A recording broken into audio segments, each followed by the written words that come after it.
Okay, welcome back to Growth 101. This is Module 8, and we're going to talk about experimentation. So startups need to move fast. And this quote by Reid Hoffman, I just love this. He says, if you aren't embarrassed by the first version of your product, then you shipped too late.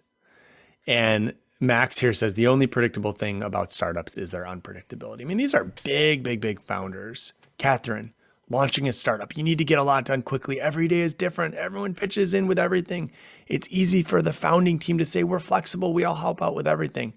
But when it comes to making decisions, that flexibility can spell inefficiency and disaster, right? So we've seen some of these before.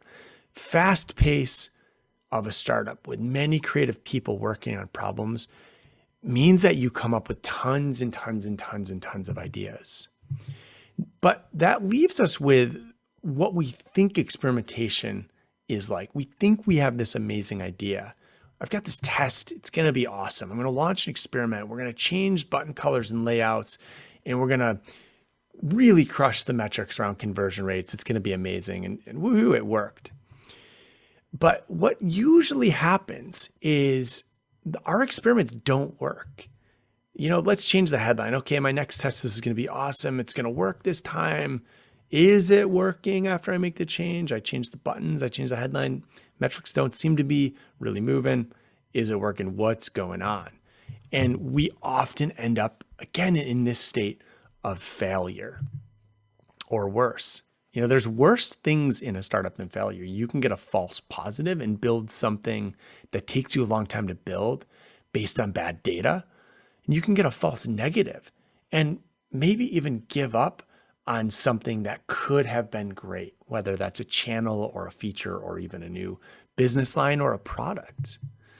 So what are you supposed to do? Well, you have to get started by building proper experiments. This is how you do it right.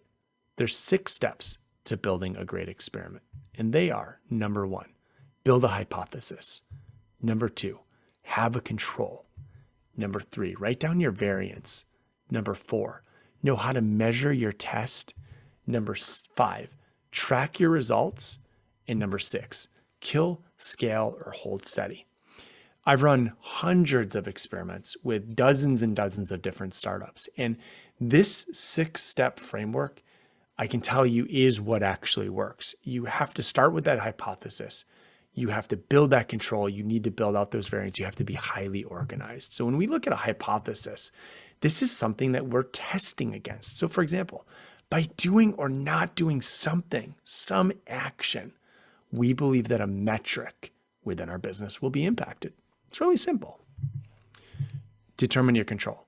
What are you actually measuring this experiment against? This is usually some sort of amount of historical data. Your control is often also used interchangeably with the word baseline. So if you're baseline control, they're basically the same thing. It's what you were doing. It's the data that you already have pre-experiment.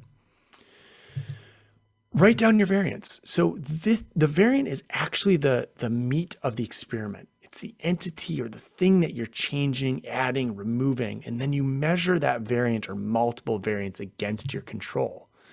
Again, you may have 1, you may have 2, you may have 5 variants that you're going to want to run simultaneously or sequentially, depending on how much volume you get and how quickly you can execute.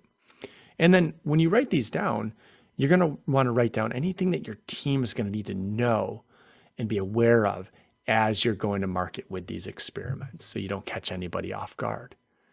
You then need to know how to measure your tests. So determine how you're going to measure the results. Make sure you understand when you run an experiment, what's actually happening. Is it working? Is it not working? Track your results. What do we learn with each variant?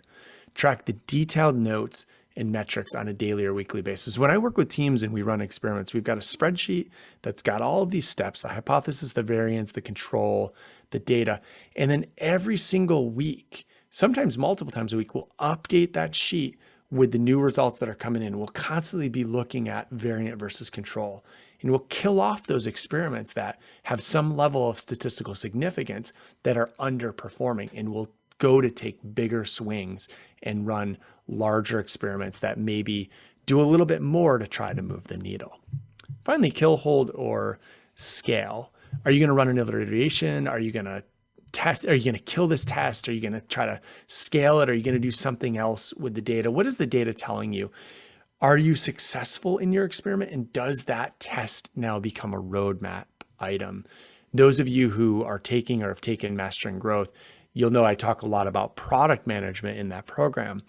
And part of the way that I think about product management is through the lens of a core product backlog and an experiment-driven backlog. And the fastest growing startups know that both of those really are what contribute to getting good product delivered. So again, this is the experiment framework that we use. Follow those steps and just get started. There's a lot of tools you can use out there in the wild to help you build better experiments. Again, we'll get more into that with Mastering Growth, but hopefully I gave you at least a framework and a methodology to start thinking about experimentation with. And please let me know how your stuff is going or if you've got any questions. Thanks so much for tuning in.